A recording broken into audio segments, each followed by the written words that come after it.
কলিয়াবৰত Japanese encephalitis ৰোগে জটিল ৰূপ ধাৰণ কৰিবলৈ আৰম্ভ কৰিছে।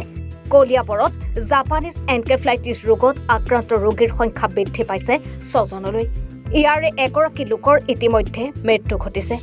জাপানিজ এনকেফেলাইটিছ ৰোগক লৈ এতিয়া কলিয়াবৰত এক আতংকময় পৰিস্থিতিয়ে বিৰাজ কৰিছে।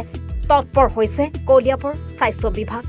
স্বাস্থ্য বিভাগে সজাগতা সৃষ্টিৰ প্ৰয়াস কৰাৰ লগতে জাপানিজ এনকেফেলাইটিছ ৰোগী চিনাক্ত হোৱাৰ এলেকাত বহুলভাৱে আঁঠুৱাৰ ঔষধীকৰণ, তেজৰ নমুনা সংগ্ৰহৰ কাম দ্ৰুতগতিত চলাবলৈ আৰম্ভ কৰিছে স্বাস্থ্য বিভাগে। মহ খেদিবৰ বাবে ধোঁৱা দিয়াৰ ব্যৱস্থা কৰিছে বুলিও জানিব পৰা গৈছে। মানে বাঢ়িব, বৰষুণ যিমানে পৰিব বা বানপানী যিমানে হ'ব, মহৰ বংশ বৃদ্ধি হ'ব। আৰু এইকেইটা ছিজনতে সাধাৰণতে মেলেৰিয়া, ডেংগু আৰু জাপানিজ এনকেফেলাইটিছ নামৰ এই ভেক্টৰবৰ্ন ডিজিজকেইটা সদায় প্ৰাদুৰ্ভাৱ ঘটে। যোৱা কেইবছৰ অলপ কম আছিল যদিও এই বছৰ কম্পেৰেটিভলি আমাৰ এই ব্লকত অলপ জাপানিজ এনকেফেলাইটিছৰ কেছ বেছিকৈ ওলাইছে। এতিয়ালৈকে 4টা ধৰাত পৰিলে, এজন ব্যক্তিৰ মৃত্যু হৈছে যোৱাকালি। আৰু যোৱাকালি এজন সৰু বাচ্চা এটা গৰৈমাৰীৰ চাব চেণ্টাৰ 4 বছৰীয়া ল'ৰা এটা পজিটিভ হৈছে। আৰু যোন এৰিয়াত জাপানিজ এনকেফেলাইটিছৰ কেছ বা ডেংগুৰ কেছবিলাক প্ৰাদুৰ্ভাৱ হৈছে, ডেংগু এতিয়ালৈকে আমাৰ ইয়াত ওলোৱা নাই, সেই এইবিলাকৰ আমি সাধাৰণতে কি কৰোঁ, আমাৰ গভৰ্ণমেণ্টৰ প্ৰট'কল মতে ঔষধযুক্ত আঁঠুৱা দিয়াৰ ব্যৱস্থা কৰা হয়। আঁঠুৱা মানে ঘৰৰ আঁঠুৱাবিলাকত ঔষধ লগাবলৈ দিয়া হয়। আমাৰ এতিয়া চলি আছে। আৰু সেই এৰিয়াটোত মাছ লাইট কালেকশ্যন মানে তেজৰ নমুনা কালেক্ট কৰা হয় আৰু কালেক্ট কৰি পেলাই সেইবিলাক মেলেৰিয়া হৈছে নেকি চোৱা হয়। মই জনসাধাৰণক আপোনালোকৰ দ্বাৰা এইটো কথা ক'ব খুজিছোঁ যে মহ বংশবৃদ্ধিটো আমি ৰোধ কৰিব নোৱাৰোঁ। আৰু যোনবিলাক পানীত মহবিলাক বাঢ়িব, সেই পানীবিলাকো আমি আঁতৰাই দিব নোৱাৰোঁ, কাৰণ এই ফ্লাডৰ ছিজন। গতিকে ব্যক্তিসকলে বা গাঁৱৰ ৰাইজে যদি অকণমান নিজকে সাৱধান কৰি ৰাখে, মহৰ কামোৰৰ পৰা যদি অলপমান নিজকে আঁতৰাই ৰাখিব পাৰে, তাৰ লগতে যিবিলাক ঘৰৰ ওচৰে পাঁজৰে তেওঁলোকৰ মহ উৎপাদন হোৱা জেগা আছে, যদি পানীবিলাক আঁতৰাব পাৰে, তেনেহ'লে কিছু মানে মহ এই ৰোগটোৰ পৰা হাত সাৰিব পাৰি।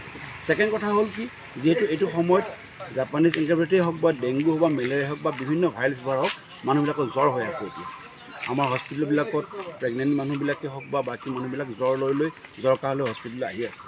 জ্বৰ যেতিয়াই তেওঁলোকৰ শৰীৰত হয়, মই ভাবোঁ খুব সোনকালে চিকিৎসালয় গৈ তেওঁলোকে যদি তেজৰ নমুনা পৰীক্ষা কৰোৱায়, তেনেহ'লে তেওঁলোকৰ যদি কিবা বেমাৰ হৈছে, সেই বেমাৰবিলাকৰ পৰা তেওঁলোকে সোনকালে আমি আৰোগ্য কৰিব কাৰণে চেষ্টা চলাব পাৰোঁ। নতুনকৈ শেহতীয়াভাৱে আক্ৰান্ত হৈছে বুলি এইটো কিমান? হয়, এতিয়া মই আজি শুনিছোঁ এইটো একচুৱেলি আজি তেখেতৰ। কলিয়াবৰৰ পৰা নেকিবুৰ ৰহমানৰ ৰিপৰ্ট, এনি ভাৰত 24।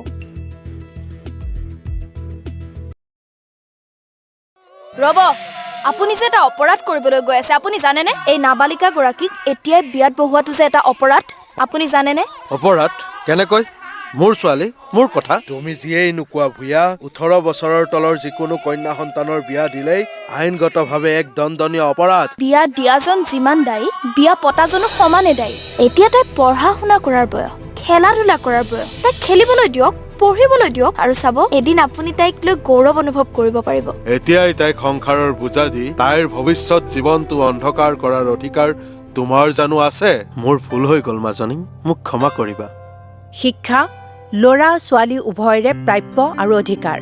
আপোনাৰ কন্যা সন্তানক তাইৰ এই প্ৰাপ্যৰ পৰা বঞ্চিত নকৰাব। বাল্য বিবাহ ভাৰতীয় আইনৰ দ্বাৰা বিহিত এক দণ্ডনীয় অপৰাধ। এনে অপৰাধ কৰি আপোনাৰ কন্যা সন্তানৰ ভৱিষ্যত অন্ধকাৰৰ মাজলৈ ঠেলি নিদিব।